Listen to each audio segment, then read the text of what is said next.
मुझे शादी के नाम से डर लगता था, क्योंकि शादी के नाम पर जो खिलवाड़ लड़कियों के साथ किया जाता था वह मुझे डराता था। यही वजह थी कि मैं शादी नहीं करना चाहती थी।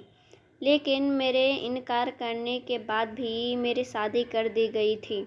मैं अपने कमरे में बैठी बेतहाशा रो रही थी, क्योंकि आज मेरी शादी की पहली रात थी और इस रात को हर लड़की बहुत अरमान और सपना सजाए अपने पिया के घर आती है। लेकिन पति के आने का सोचकर ही मेरा दिल बुरी तरह से कांप रहा था। मेरा जी चाह रहा था कि मैं कहीं जाकर छुप जाऊं, जहां मेरा पति मुझे देख ना सके।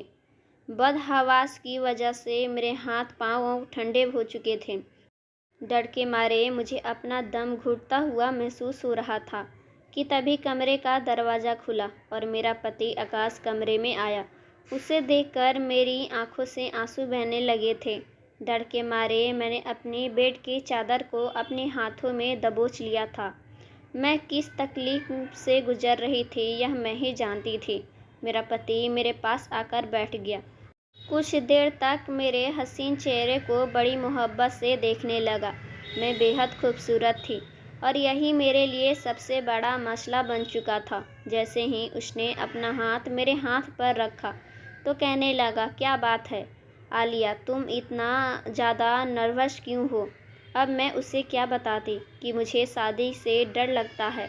मैंने ना में सर हिला दिया। वह कहने लगा, फिर तुम इस कदर घबराई हुई क्यों हो? मैंने धीरे से कहा, मुझे इस रिश्ते से डर लग रहा है। मेरी बात सुनकर वह हंसने लगा और मेरा हाथ थामकर मुझे तसल्ली देने लगा। कहने लगा, परेशान मत हो। मैंने कहा, लेकिन मुझे बहुत डर लग रहा है। वह कहने लगा कि देखो, इसका एक ही हल है। मैंने पूछा, क्या? मेरी इस बात को सुनकर उसने मेरे हाथों को थामकर मुझे तसल्ली दी और उसके बाद उठकर खड़ा हो गया। अलमारी के पास गया, अलमारी खोली और एक मेडिसिन लाकर मुझे थमा दी। साथ में पानी का गिलास दिया। कहने लगा, यह गोली खा लो। मैंने कहा, यह कैसा दवा है? आकाश कहने लगा, तुम्हारी तमाम परेशानी का हल है इस गोली में। आकाश की बात को मैं समझ नहीं पा रही थी। मैं सोचने लगी, आखिर मेरी परेशानी का हल यह गोली कैसे हो सकती है?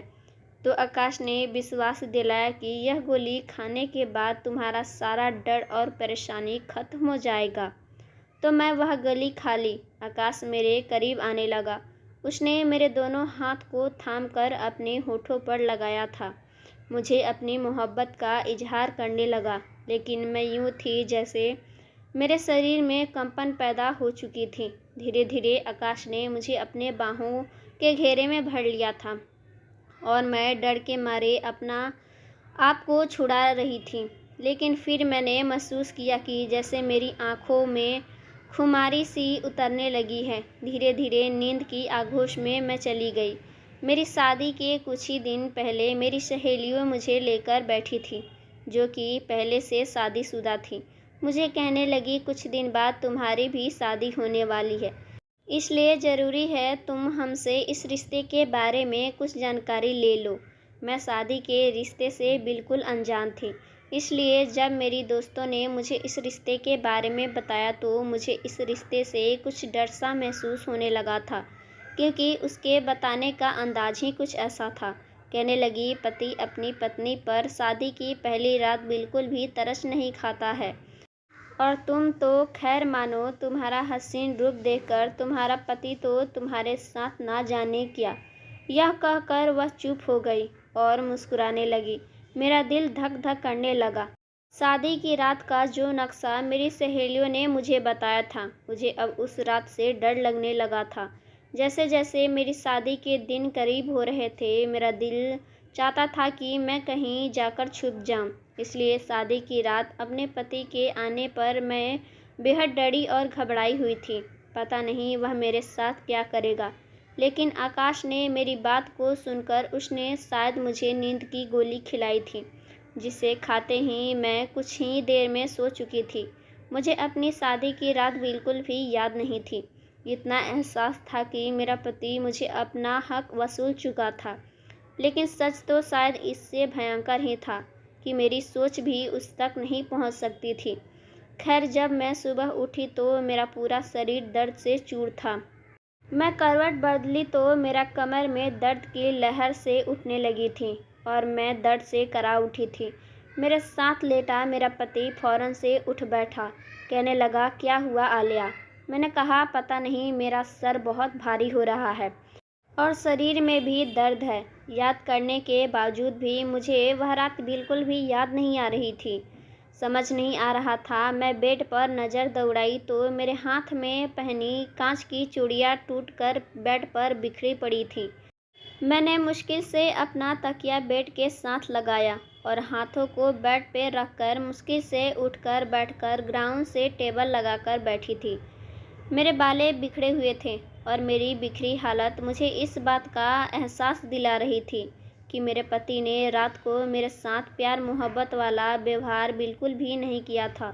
दर्द के मारे रोने लगी और मेरे रोने पर मेरे पति ने कहा, देखो, शादी की पहली रात थी तो तुम्हें ज़्यादा महसूस होगा, लेकिन धीरे धीरे तुम्हें इस बात की आदत पड़ जाएगी और फिर जब पत्नियां खूबसूरत हो तो इंसान कैसे अपने जज्बात पर काबू पा सकता है। और फिर तुम रात को बहुत ज़्यादा डरी हुई थी। मुझे लगा कि अगर मैं तुम्हें मेडिसिन ना दूं तो तुम मुझे अपने करीब नहीं आने दोगी और मैं अपनी यह रात बर्बाद नहीं करना चाहता था। यह कहकर वह उठकर बाथरूम में चला गया, लेकिन मुझे अपना शरीर इस काबिल भी नहीं लग रहा था कि मैं उठकर खड़ी हो पाती।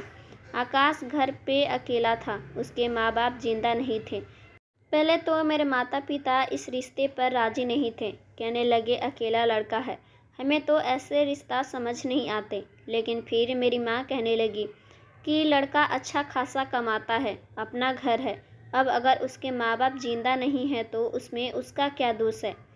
हमने तो अच्छे से छानबीन कराई है। इस रिश्ते में किसी ने किसी भी प्रकार की बुराई या कमी नहीं निकाली है। अच्छा है, मेरी बेटी पर ससुराल का बोझ नहीं होगा।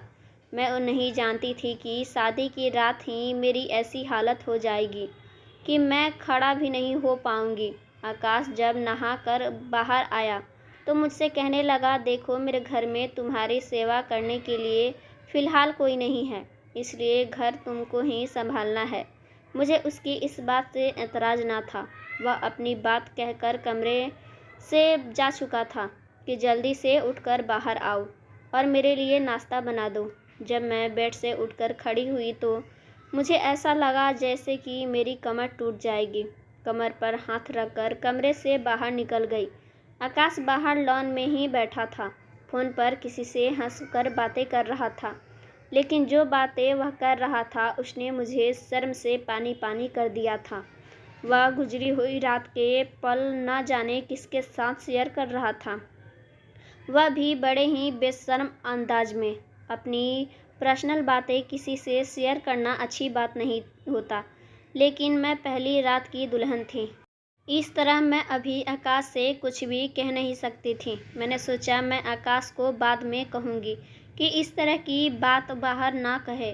मैं किचन में चली गई थी। मुश्किल से ही मैंने अपना और आकाश का नाश्ता बनाया था। नाश्ते करने के बीच में मैंने कहा कि आकाश, मेरी कमर में बहुत दर्द है, प्लीज़ रात को आप मुझे डिस्टर्ब मत करना। आकाश कहने लगा, देखो, मैं तुम्हारे इस तरह के एक्सक्यूजेस नहीं सुन सकता। मुझे हर सूरत जल्द से जल्द औलाद चाहिए, इसलिए तो मैंने तुमसे शादी की है। उसकी बात सुनकर मेरा दिल बेचैन सा हुआ था। मैं नहीं जानती थी कि रात को मेरे साथ हुआ क्या था, लेकिन जो हालत मेरी इस वक्त थी मैं शायद इस काबिल भी नहीं थी। जैसे ही रात हुई मुझे लगा मेरा दिल किसी ने मुट्ठी में ले लिया हो।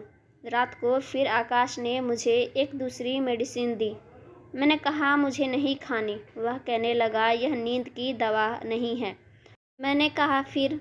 तो वह कहने लगा, यह जल्दी प्रेग्नेंट हो जाने वाली दवा है। यह सुनकर मैं कुछ देर तो उसकी शक्ल देखते ही रह गई कि आखिर इसे किसी बात की जल्दी थी। मेरी शादी को कौन से 4-5 साल बीत चुके थे। अभी तो शादी को 4 दिन भी नहीं गुजरे थे। आखिर वह मुझे इतनी जल्दी प्रेग्नेंट होने की दवा क्यों दे रहा था। मैंने कहा, आकाश, अभी इतनी जल्दी क्या है, अभी तो हमारी शादी को कुछ ही दिन गुजरे हैं। आराम से 4 साल बाद बच्चा के प्लान करेंगे। अभी तो खुद ही हमारी मौज मस्ती के दिन हैं। वह कहने लगा, मैं कुछ नहीं जानता। शायद तुम्हें अंदाज़ा नहीं है मुझे कितनी जल्दी ही है बच्चे की। मुझे बच्चे बहुत पसंद है। शादी से ज़्यादा मुझे बच्चे की ख्वाहिश थी और इसलिए मैंने तुमसे शादी की थी। यह कहकर उसने वह मेडिसिन मेरे मुंह में डाल दी और पानी का गिलास मेरे हाथ में थमा दिया। मैंने पानी पीकर वह दवाई अपने अंदर उतार ली, लेकिन मुझे हैरान इस वक्त हुई थी जब पिछली रात वाली बेहोशी मुझ पर फिर से आने लगी थी। उस वक्त मेरा दिल इस काबिल नहीं था कि मैं यह बात सोचती कि अगर यह दूसरी दवा थी तो मुझे नींद क्यों आ रही थी। फिर मुझे कुछ ही होश नहीं रहा। सुबह मेरी आंख दर्द की वजह से जल्दी खुल गई थी। उस वक्त मेरी कमर में इतना दर्द था कि मैंने आकाश को उठा दिया। मैंने कहा, मेरी कमर में बहुत दर्द है, मुझे सहा नहीं जा रहा। भगवान के लिए मुझे डॉक्टर के पास लेकर चलो। लेकिन वह झुझलाकर कहने लगा, अभी तो दिन भी नहीं चढ़ा, तुम क्यों मेरी नींद का सत्यानाश कर रही हो। मैं तुम्हें पेन किलर दे देता हूँ, खा लेना। उसने मुझे एक और दवाई दी जिसे खाकर मेरे दर्द में बस थोड़ा साफ फर्क हुआ था और मैं दोबारा सो गई थी। लेकिन जैसे ही सुबह उठी दर्द फिर से उठने लगा था। अब तो यह रोज़ का रूटीन बन गया था। लगातार 8 दिन से मैं ऐसे ही तकलीफ़ से गुजर रही थी। लेकिन आकाश को जैसे मेरी किसी तकलीफ़ का कोई एहसास ही नहीं था। मैं आकाश से डॉक्टर के पास जाने के लिए कहती तो वह इस बात पर भी नहीं मानता। कहता, डॉक्टर भी तुम्हें पेन किलर ही देगा। लेकिन इस बार जैसे ही वह घर से बाहर गया, मैंने अपनी माँ को बुला लिया और उसके साथ डॉक्टर के पास चली गई। मैंने उसे कमर दर्द और पेट के निचले हिस्से में दर्द का कहा। मेरी डॉक्टर ने जब मेरा चेकअप किया तो अपने कानों को हाथ लगाने लगी और जैसे बात उसने मुझे बताई, बात सुनकर तो मैं सांस लेना भूल गई थी। मैं आंखें फाड़े डॉक्टर की बात सुन रही थी। मुझे अपने कानों पर विश्वास नहीं हो रहा था। मैंने ना में सर हिलाया। मैंने कहा, ऐसा नहीं हो सकता, आपको ज़रूर कोई गलतफहमी हुई है। वह कहने लगी, मेरे पास ऐसे बहुत से केस आते हैं, इसलिए मैं जानती हूँ कि तुम्हारे साथ क्या हुआ है। फिर वह मुझसे पूछने लगी, क्या तुम उस वक्त होश में होती हो जब तुम्हारा पति तुम्हारे करीब आता है। मैंने ना में सर हिला दिया, क्योंकि आकाश तो रोज़ मुझे जल्दी प्रेग्नेंट हो जाने वाली दवाई देता था।